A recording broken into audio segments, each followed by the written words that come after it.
Now we are moving into the last session of today, which is about the guidelines and the toolbox. So we will have a more detailed overview of the IPM toolbox, the plant health guidelines, and the cost-benefit analysis from our partners leading the work package 8. So Isabella, Bettina, Anna, Stefan, the floor is yours. Okay, I will present the idea behind the plant health guidelines. I share the screen, but the idea is from Angela Ciampiti. Unfortunately, she cannot be there today. So the legal framework in which this idea is inserted is defined by these 5 steps. So general EU plant health framework, the regulation of 2030 of the 2016 that established the EU plant health regime. Then we have the law that defines the quarantine pest classification, in which Spodoptera frugiperda is listed as an union quarantine pest. That is the 2072 of the 2019. Then the definition and the inclusion of Spodoptera frugiperda in the priority pest in the regulation of 17.2 of the 2019. And then the definition of the measure that should be applied to prevent the introduction, establishment, and spread, that is in the regulation 1134. And then that is just been delivered in December 2025, that updates and extend the validity of the regulation until December 2028. So maybe it's useful to clarify or to remember what is the needed, what are the conditions that should be met to define a pest, a quarantine pest. In according to EU legislation, all of these criteria should be met. So the pest should be clearly defined, so the identity should be clearly established. The pest should not be present in the territory or only in a limited part. The pest can enter, establish, and spread in the EU territory. The pest should cause an unacceptable economic, environmental, or social impact. And finally, we should have effective and feasible measures that could be used to prevent its entry, establishment, or spread.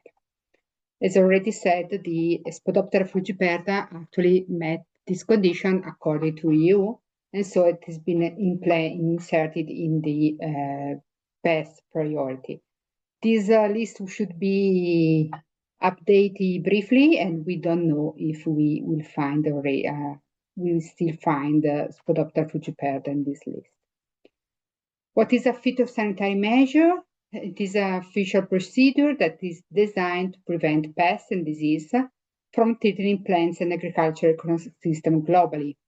Why this is important? Because we sustain plant health and food security according to this measure to prevent crop failure and pest infestation.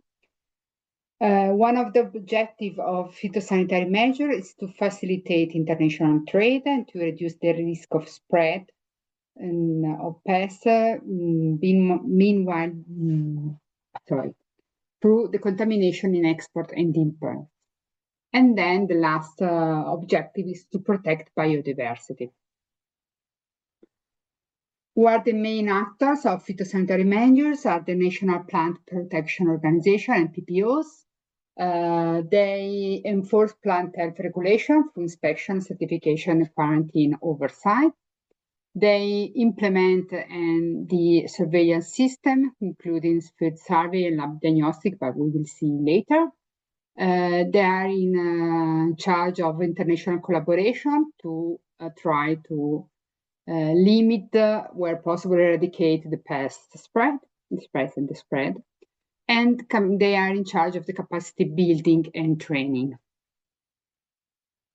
What are the EU import requirements for Spodoptera frugiperda? We have requirements related to fruits of Capsicum, Momordica, species of Solanum, We have our requirements related to plants and part of the plant, such as leaves, stems, and cobs related to the maize, and then plant and parts of the plant for asparagus. The main two that are for now, that in which we found the Spodoptera frugiperda are mainly capsicum and asparagus. As I said, the NPPOs are in charge of implementing all the strategies that can be implemented to prevent the entry of the pest. And we have 4 main activities: the trapping, the visual examination, and the sampling. In the bottom right part, you see the plan for the Lombardy region. And then we have the laboratory identification that can be a molecular analysis or a morphological identification of the pest. What are the measures that should be implemented in the demarcated areas? So when we found a specimen, we have to set a demarcation area. We have to perform a delimited survey and monitoring, intensifying the trapping activities and the visual inspection. And we have to implement measures that are defined by EU regulation to exclude the possibility of its spread. So we have to perform appropriate treatment and to set up requirements for the movement. For the Spodoptera frugiperda, we have the restriction of the movement for upper layer of the soil and growing media. You cannot take out from the infested zone. And for sure, we have to raise public awareness of the threat. Another key tool for this kind of action is the contingency plan that should be prepared to help countries in the EU to act quickly if the plant pest is found in their territory. What should be inside of this document? Who has to act, what the authority can do, how to implement the action, and what steps to take to stop the pest from spreading. In addition, Fall Armyworm regulation required to consider where appropriate information on wind patterns. And for this case, the results of the EUFAWREADY project should be quite useful, because in fact we consider the spread also by nature. And the list of appropriate control methods for the pests. Also in this case, the results of the project should be quite useful in defining the contingency plan. One of the growing perspective or approaches to phytosanitary measure is the system approach.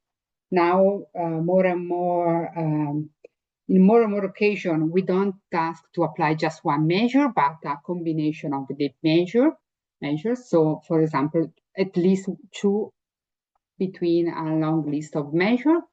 And why we are going towards this kind of approach? Because it has been detected that no single measure is sufficient or available to try to limit or to avoid the spread of the pest, and because the combination of this measure can reduce the restriction.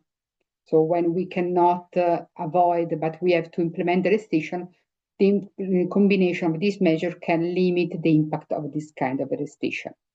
By evaluating the effectiveness and feasibility of individual phytosanitary measures, the potential system can be identified and recommended, and also in this case, the results of EUFAWREADY can be useful.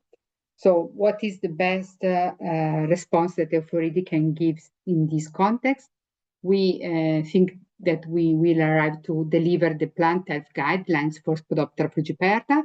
The document will compile information and guidance on the phytosanitary measures and the system approach activities to prevent the introduction, establishment, spread of the pest within the EU territory. It is mainly devoted to the policymaker.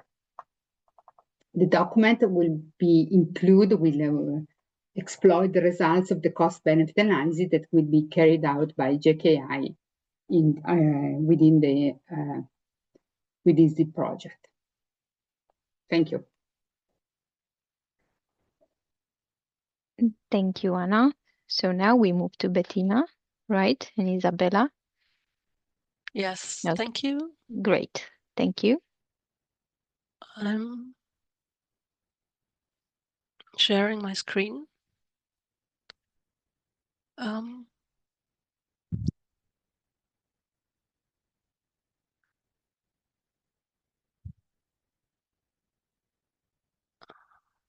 Sorry. Can you see my screen? It's loading. Okay. Yes. Okay. And is it in presentation mode? Yes. Yeah. Okay. Thank you very much. Yeah. So thank you. My name is Bettina Wenzel, and I'm here today with my colleagues Isabella Karpinski and Hella Kielenbeck. We are from JKI in Germany, and with an economic assessment of the phytosanitary measures using cost-benefit analysis, we want to contribute to prepare for fall armyworm.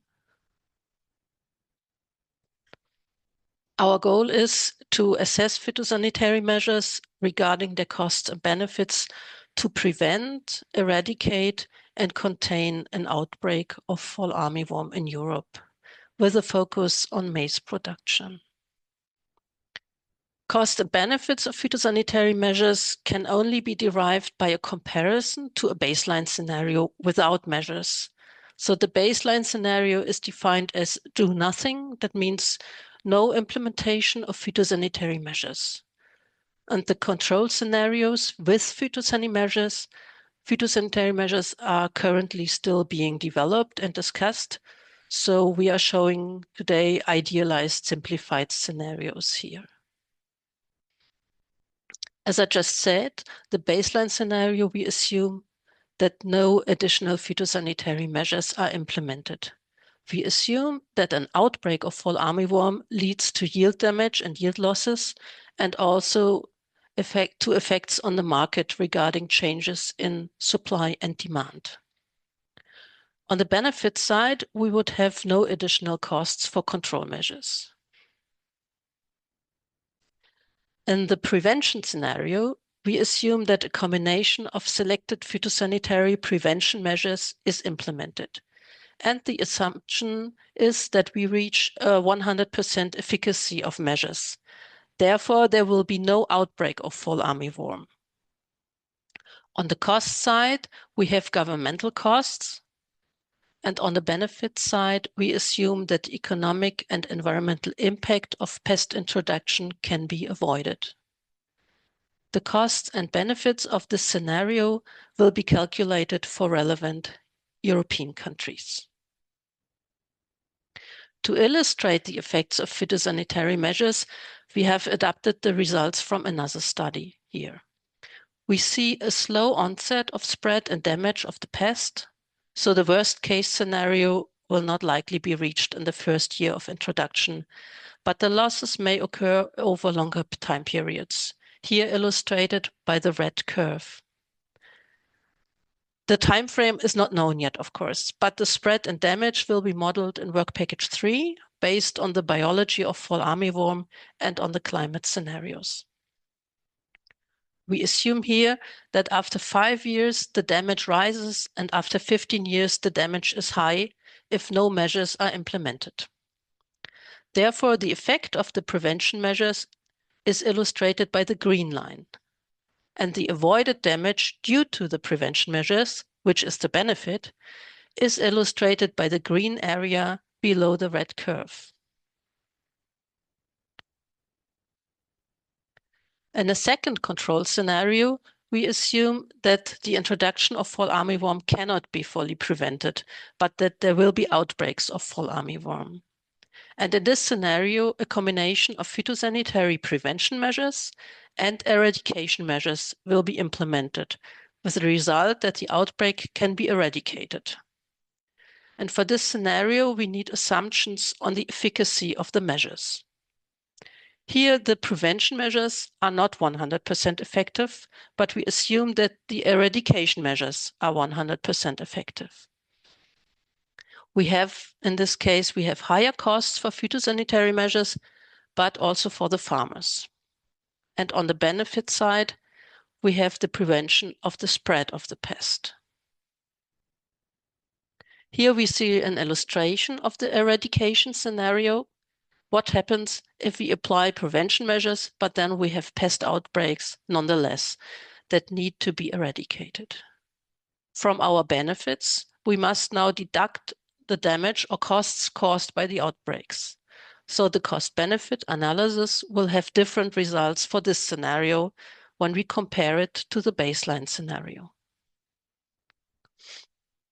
Now we want to address the important questions, how to gather the data for the costs and benefits. If we look at single producers or at the farm level, there will be not enough information and data on phytosanitary measures. On the national or European level, we can use statistics and documents like contingency plans or regulation to get an idea of the cost of phytosanitary measures, as well as of the production costs, for instance, of maize.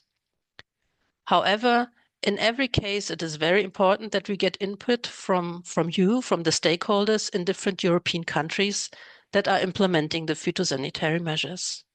And we hope that we can provide you with the relevant data and that you can support us by providing insights and the costs of the measures. Thank you for your attention. And we move to the last presentation from Work Package 8, which is Stefan with the IPM Toolbox. So Stefan, the floor is yours. Nice to see you online here. I would like to talk about an IPM toolbox. So in case the insect has arrived and we were not able to eradicate it and we were not able to contain it, so when our phytosanitary measures have not succeeded, which is possible, then farmers and advisors would need an IPM toolbox to handle the pest like a normal insect pest, right? Today we want to present the approach. We will not present you any IPM tools. That's too early, but we would like to present you how we would like to develop the toolbox, and we would request some early feedback from you. So at the end of this presentation, we have a small survey. We will give you the link. It's very important for us to get feedback whether the approach we have chosen is suitable for Europe. So for IPM, IPM is an integrated approach to managing a pest in agriculture. It's based on the processes of diagnosis, prevention, monitoring, and intervention. It's called the concepts in IPM. And when we consider the actions, then it's prevention, monitoring, and intervention. So these are the three pillars of IPM, and it's also the way how it is defined in good agricultural practices. Many of you are very much familiar with this. Why do we need an IPM toolbox? No, first, what is it? What is an IPM toolbox? The name says it already. It's a set of tools, techniques, methods, inputs for managing a pest. It's usually for a specific pest. So here the Fall Armyworm. It is usually for a certain crop or crop sector, but here it's for a specific crop, maize, right? And it's for a geographic region, so Europe or even every country. So it's not possible really to do an IPM toolbox, a global one, to manage this pest in an integrated way because the regions are different. Also, the pesticide legislation is different. So it's nearly impossible to make a IPM toolbox for everything. And this is also the challenge in developing an IPM toolbox. Why do we want to have it? Yes, I said already, to help the European farmers and the agriculture advisors to manage the pests, to prevent the damage once the pest is in Europe and we cannot eradicate it anymore.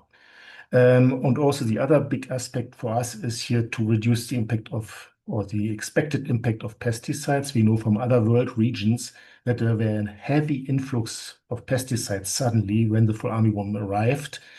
We try to draw our lessons there, and we try to prevent the sudden overuse of pesticides in maize. Good. There are many approaches for the IPM toolbox. For IPM toolbox developments, we have chosen the green and yellow list approach in IPM.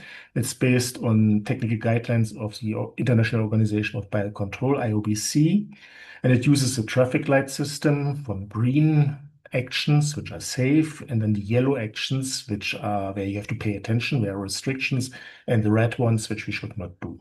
So it's a structured guide through the process of managing a pest. right? From the problem, preventing the problem, monitoring decision-making, and then the interventions which are safe. And as a last resort, the chemicals with all the restrictions around. So there are many other approaches, but we have chosen this one for the moment, and we would like to get your feedback also at the end of this presentation. So it's a structured step-by-step guide.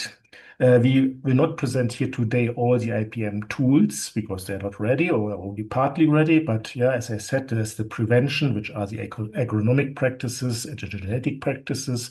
Then the monitoring, which is monitoring, but also decision-making. So what do you look for? Where do you look? How to look? When and how often? And when you take actions. So the action thresholds, the subjective thresholds, and when is action too late, actually. The last one is very important when it comes to the avoidance of pesticide overuse. Then we have the non-chemical or safe interventions, biocontrol, physical control, technological control, which are mainly interference methods like the mating disruption. Then we have the interventions with restrictions. So these are the synthetic pesticides, but also the botanicals, the basic substances, and so on. Every world region is handling this a little bit different, and we would also like to get your feedback on this aspect. Good. The process, how we want to do this in this project for Europe to prepare European farmers. Yeah, it's a 4-year project, and you see here the flow chart, and on the right side you see the stakeholder interventions. At the moment, we are on the very top. We try to define how we develop the IPM toolbox, and this is what we are here today. Also, ranking systems of the IPM tools have to be defined relatively early, and for that we want to have stakeholder input. This is the webinar today, but there will be another stakeholder engagement action in March. So first half this year, we want to be ready that we know what we want to do. Then we compile all existing IPM tools. Then it goes through a technical and socioeconomic ranking. In that moment, again, we want to have the stakeholders involved. Then we are adding also new IPM tools which are developed through the project or other partners, specifically for Europe. And then we want to finalize the IPM toolbox, IPM tools in the toolbox. And then it goes through a kind of final revision and technical and socioeconomic ranking again. Stakeholders are heavily involved here. Also, farmer panels are involved, so that we validate what we propose. And then the IPM toolbox should be made available for the users. And if you make it available for users, we also have the user testing and so on, and maybe have a final updating action on the IPM toolbox. So this is what we plan. Also here, feedback is wished. How would it look like? It's not decided yet. It is also a matter of costs and a matter of sustainability. Of course, it can be a scientific publication or technical publication. It can be policy brief, a flyer, a fact sheet. It could be web page or mobile application. Also here, we would like to get your feedback. What would the best delivery mode? But as I said, it's a question of cost and sustainability. In principle, it will be a table following the step-by-step approach, but how it is delivered can be in many ways. So it could be included in existing tools. There are fact sheet apps which are available. There are open source knowledge banks which are available. And we can go in this direction, but we have not made the final decision on this. And your feedback would be appreciated. So we have many questions, as you see, and we have here a QR code. And I also ask Jelena, please, to share the link in the chat. We don't go through all the questions now. It takes about 5 to 10 minutes. I don't know if we have 5 to 10 minutes, but what we want to know is if our approach, the framework we want to use, is okay. We want to know whether we should do an IPM toolbox for Europe, or whether we should do it per country, or per region, Central Europe, Southern region. We would like to know whether we should do it for maize in general, or whether it's really needed to differentiate between silage maize, seed corn, sweet corn, and so on. We would like to know whether it should be for Fall Armyworm in general, or whether it's really needed to distinguish the European regions where we have established Fall Armyworm, so that the Fall Armyworm can reproduce continuously, and the regions where it will be migratory, as we know from North America and East Asia, from China, where it's coming every year. So we will have also this situation in Europe in quite some areas. And then which way to deliver the toolbox? What do you think? Which languages? What do you think? And we have a few other questions. So this kind of questionnaire gives us an early feedback. And if you have time, we would really appreciate if you fill this out in the next 10 minutes after the webinar to give us some early feedback. There's also an open feedback if you have comments for us at the IPM Toolbox or anything on the webinar. It would be very much appreciated. Good. We thank you for participating today, and we're looking forward to your inputs. Your inputs are very important. Thank you.